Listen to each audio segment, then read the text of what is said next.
is going on, everyone? Nico Lind here with the wife Melly. Say what's going on. Today is day 2 in Florianopolis, Brazil. Today we're taking a little road trip to Camboriú. That word, I can't pronounce anything in this language. But Camboriú? Camboriú. Camboriú. So Camboriú. Camboriú. There we go. And so join us. It's going to be a beautiful time because I am quickly learning how beautiful of a country Brazil is and how beautiful of an area this general part of Brazil is. So come along and let's go on a little road trip.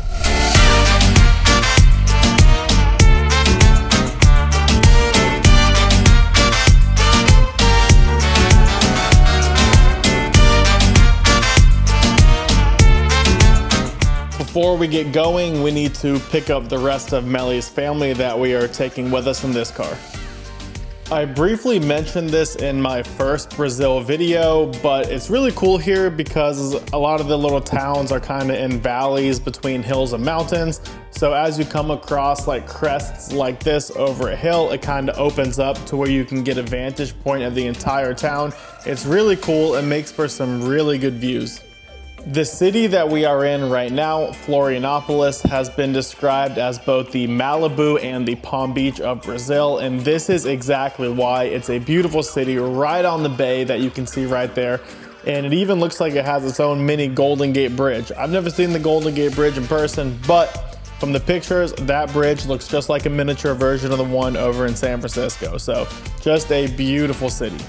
Heading off of the island of Florianopolis now to the mainland of Brazil, you can see just how beautiful of a place this is with the bridges over the bay, how beautiful of a day it is for our little road trip. That's that mini Golden Gate Bridge and just a perfect place.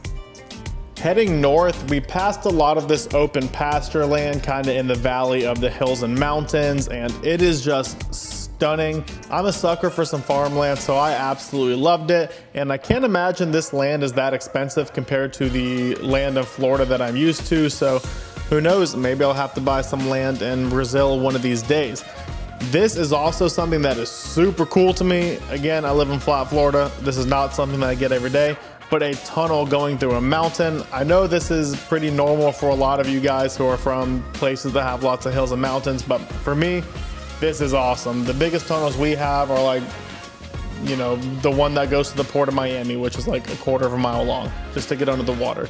So this is really, really cool.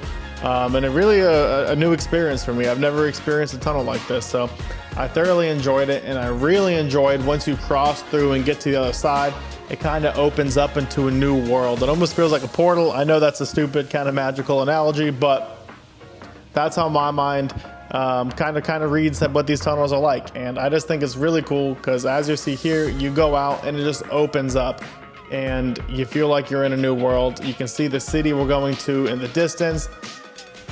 We made it into the city, and let me tell you, this city is extremely impressive.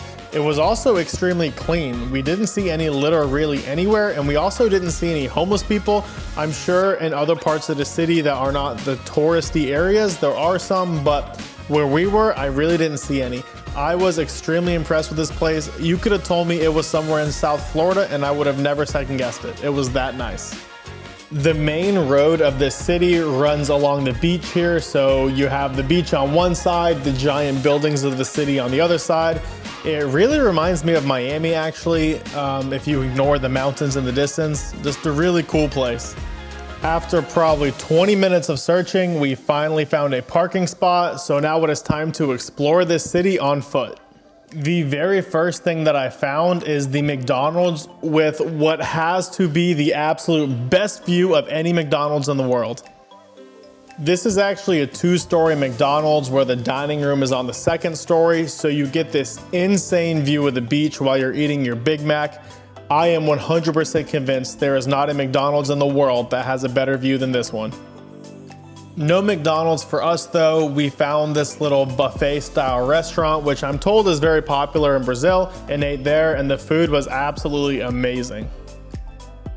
time to enjoy the beach a little bit. And I mentioned this before, but I'm used to the Bahamas beaches where you can have an entire beach to yourself. So a beach like this with an entire city in the background is not exactly my speed, but the beach is very beautiful.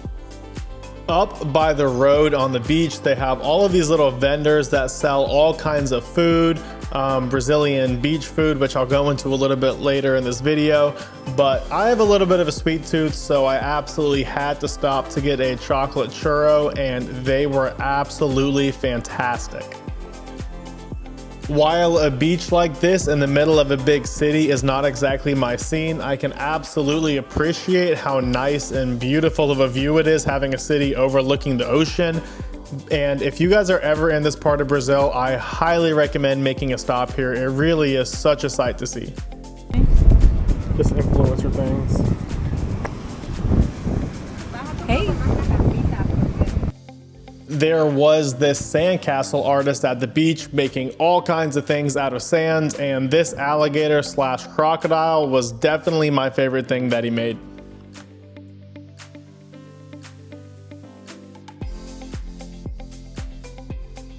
Most of Melly's family went ahead and put on their swimsuits to enjoy the beach a little bit, but Melly, her sister, her mother, and we went ahead and hiked on to the end of the beach where they have a gorgeous boardwalk that I'm going to show you guys in a second, and also this Ferris wheel that has crazy views that we sadly did not get to go on.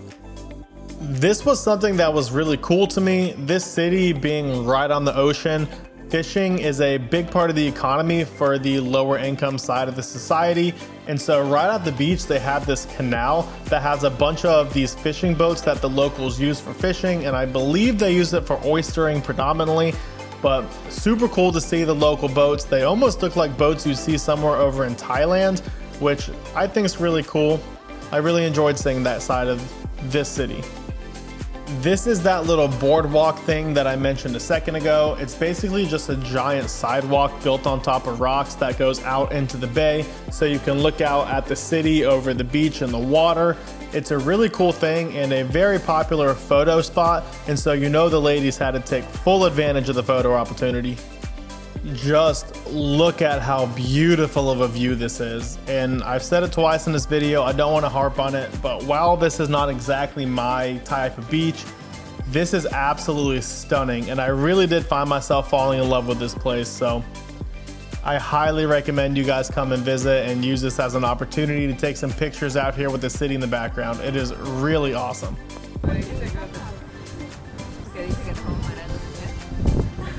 Hello. Hey. Woo. I'm a sorority girl. You're a sorority girl? Typical white girl. In my last Brazil video, I made a comment on how the grilled cheese was a beach food. Well, I guess corn on the cob is also a very popular beach food here, which is quite interesting. According to my Apple Watch, we walked like 3.5 miles today, all the way down to the end of the beach and back and around the city. So I definitely worked off all of the Brazilian calories that I ate and drank during the day today. We made it. We made it. We made it. We made it. Our next stop is a city named Itajaí. I think I pronounced that one correctly, but as you're about to see, this is where I finally laid my eyes on a wild capybara. It was the best day of my life. But as you're also gonna see, I ended up liking this city quite a bit more than the last city that we were just at. This city is a little bit more of what I'm used to. Instead of just having a beach and being right on the ocean, it has actually a really nice and large protected harbor. So there's a lot of boats, a lot of fishing. And as anyone who watches this channel knows, that's right up my alley. As I was taking this video, I got interrupted by my wife and my sister-in-laws because they saw a capybara. And so as you're about to see here, my day is about to get so much better. Look at the look of pure joy on my face from this video that my sister-in-law took for her Instagram. I mean, just look at this Gort. He is so chonky and so cute. I am in love with him. He's a little bit beat up, but that's okay. For those of y'all who did not watch my first Brazil video, which I'll put a link to it up at the top of the screen right now, but when I was coming to Brazil, I was told that this area of Brazil has a lot of wild capybaras, and so I got extremely excited because I've seen them in the zoo in Melbourne, but besides that, I've really never seen one in my life, and I've always thought they were extremely cute, and so to finally see one absolutely made my day, made my trip. Sadly, this ended up being really the only one we saw all trip, but still well worth it. As you can see here in a second, this guy's a little bit beat up. He's probably old. He's got some scars on his body, some open cuts. I don't know if he was hit by a car or what happened, but he was still cute and super lively. I was actually really surprised on how sociable this animal was. It really wasn't scared of humans whatsoever. He just sat there. He let us pet it, he let us touch it, take video of it, get close to it. Quite impressive actually. Just kind of cooling out here. As you'll see in a second, I don't know if he was lost or where his other capybara family was, but he kind of just hung out here and sat by himself for quite a long time. You can see his skin and how it's all beat up and he has cuts, and I just talked about how it didn't look in the best condition. And I don't know if that has anything to do with this, but he literally walked over to this boat ramp, sat there and just looked out over the water for literally over an hour. So we bothered him a little bit for some pictures and video. Besides that, we left, we let him do his thing. And on the way back to his car, he was still just sitting in the same area looking out over the water. I don't know if he was lost. I don't know if he was, you know, trying to find his capybara family, or if this is just capybara's regular behavior. But he moved over to sit under this boat, which actually made for a really good picture. But overall, this capybara really made my day, as you can tell by how I talk about him. Enough of the capybaras though. We spent the rest of the evening just walking around Itajaí. There were a bunch of these bars just like this that were extremely American themed. You saw this one's kind of like Western Colorado themed. There were some that were like Texas themed. I guess they really like their American culture over there, but I found this really awesome. I'm more of a kind of low-key bar person instead of a club, so I really like this aspect, and this is part of why Itajaí might have been my favorite city, besides Florianopolis that we went to this entire trip. We made it back to Florianopolis and decided to grab some dinner on the north side of the island at this little burger joint, had a beer, watched some Miami football, and relaxed after a long day of driving. To end the day, Melly and I found this little Brazilian bar and went and had a few drinks just to wind down, but that's pretty much all we have for you guys. Subscribe to the channel, like the video, comment what you want to see, and I will see you guys in the next video.